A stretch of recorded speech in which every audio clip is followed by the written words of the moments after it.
Tatu. Tatu. Oh, tattoo. Al-Washam. Wasyam.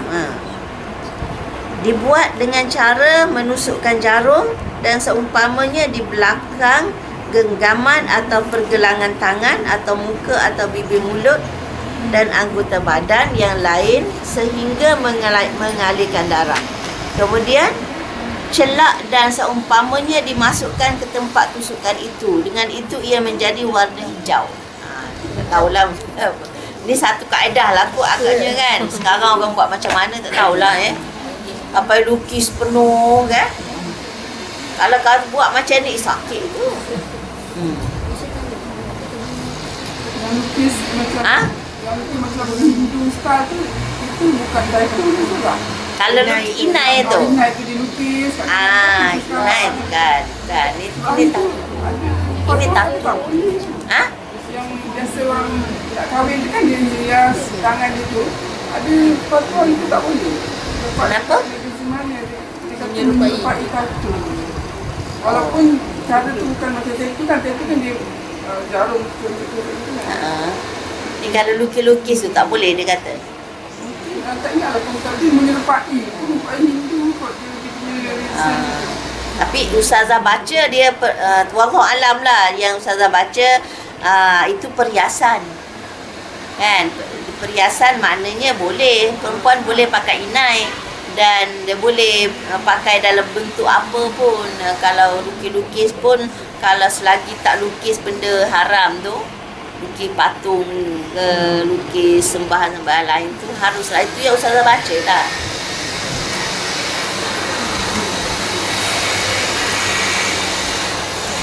Okay, sebab ni dia sebut dalam satu hadis ni. Wasyam, An-Namas. Ni short ya. An-Namas dan At-Taflij. An-Namas ialah mencabut bulu rambut di wajah, ini kening. At-Taflij ialah menjarakkan gigi kacip dan geraham dengan alat kikir dan seumpamanya. Tiga perkara di atas iaitu Al-Washam, An-Namas dan At-Taflij adalah haram bagi lelaki dan perempuan. Tiada beza antara yang membuat dan yang meminta dibuat. Ini disebabkan wujudnya laknat ke atas mereka. Laknat tidak akan berlaku melainkan ke atas perbuatan yang haram. Bahkan laknat juga adalah untuk dosa besar. Ya. Fuqaha menyatakan tempat yang ditatukan menjadi najis kerana terdapat darah beku di dalamnya. Sekiranya ia boleh ditanggalkan dengan perubatan, maka wajib dilakukan. Sekiranya tidak mungkin dilakukan melainkan dengan jalan pembedahan jika dikhawatiri mengakibatkan kemudaratan ataupun aib yang teruk pada anggota yang jelas kelihatan seperti muka, kedua tapak tangan dan selainnya, tidak wajib menanggalkannya. Cukuplah taubat dan akan menggugurkan dosa. Sekiranya tidak dikhawatiri sesuatu mudarat pun, maka ia mesti ditinggalkan dan berdosa melewatnya, ditanggalkan dan berdosa melewatkannya. Maksudnya kalau boleh cabut, tak memudaratkan dengan cabut tatu tu, cabutlah. Kalau memudaratkan, itu tak wajib lah. Taubat je. Okay, dalil pengharaman semua tadi, tatu mencukur kening dan menjarakkan gigi. Dalil yang mengharamkan tatu mencukur kening dan menjarakkan gigi ialah hadis yang diriwayatkan oleh Al-Bukhari dan Muslim daripada Abdullah bin Mas'ud radhiyallahu anhu, katanya, Allah telah melaknat orang yang membuat tatu dan orang yang meminta dibuatkan tatu, orang yang mencukur keningnya dan menjarakkan giginya agar kelihatan cantik, juga orang yang merubah ciptaan Allah. Kenapa aku tidak melaknat orang yang telah dilaknat oleh Rasulullah sallallahu alaihi wasallam, sedangkan ada disebut dalam kitab Allah, wa ma atakumur rasulu fakhudhuhu wa ma nahakum anhu fantahu. Apa yang Rasulullah berikan kepadamu maka terimalah, dan apa yang dilarangnya maka tinggalkanlah. Al-Hasyr.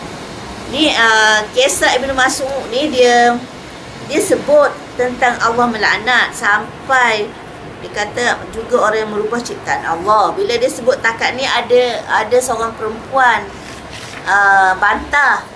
Kan, bantah. Dia kata, Abdullah, Tok Guru, kenapa laknat orang yang buat semua ni, sedangkan dia kata aku baca Quran daripada awal hingga akhir, aku tak jumpa pun ayat yang mengatakan Allah laknat buat tatu, cukur kening dan jarak gigi ni. Kan, aku dah baca dari awal hingga akhir. Jadi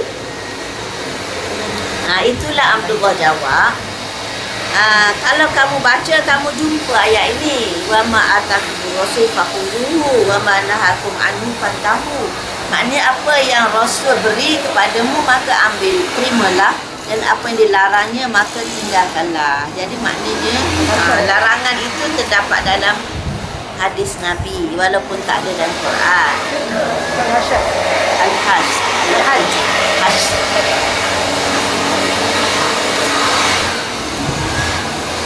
Inilah yang Nabi sebutnya. Al-Bukhari dan Muslim meriwayatkan daripada Abdullah bin Umar radhiyallahu anhu bahawa Rasulullah sallallahu alaihi wasallam bersabda, la'anallahu wasilata wal mustausilata wal washimata wal mustaushimata. Allah telah melaknat orang yang menyambung rambut dan meminta disambungkan, dan orang yang membuat tatu dan meminta dibuatkan tatu.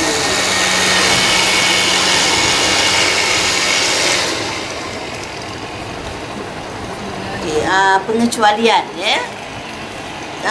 Mencabut bulu yang tumbuh di muka wanita yang berupa janggut dan misai dikecualikan daripada hukum mencukur bulu kening di muka. Ini maksudnya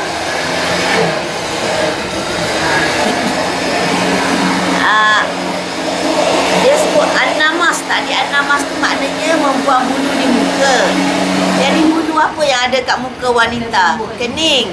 Tapi kalau katakan, dia kata kalau ada misai ke janggut ke, kalau katalah perempuan tu tumbuh misai panjang kan, tumbuh janggut, itu tidak haram dibuang.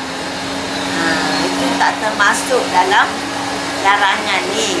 Itu dia kata, ya. Mencabut bulu yang tumbuh di muka wanita yang berupa janggut dan misai dikecualikan daripada hukum mencukur bulu kening di muka, dan tidak diharamkan mencukurnya, bahkan disunatkan mencabutnya, kerana larangan hanyalah pada kening dan rambut yang berada di sekeliling wajah. Begitu juga tidak diharamkan apabila dicukur atas sebab perubatan ataupun keaiban yang ada pada gigi. Ini kerana yang diharamkan hanyalah apabila ia dilakukan untuk kecantikan dan pengelokan di samping merubah ciptaan Allah. Ini pasal gigi, nak jarakkan tu. Siapa sebenarnya tak tahu macam mana orang jarakkan gigi. Dia berlapis tu. Kalau berlapis tu dia kira cacat. Itu boleh dibetulkan. Ni dia dah cantik lah. Gigi kacik dia tu jarak, nak suruh nampak comel. Mungkin orang zaman dulu lah kan, dia kikir. Trend dulu. Trend dulu. Sekarang ni orang tak buat. Kalau gigi berlapis tu tak betul tu, itu nak betulkan tu, itu rawatan, itu boleh.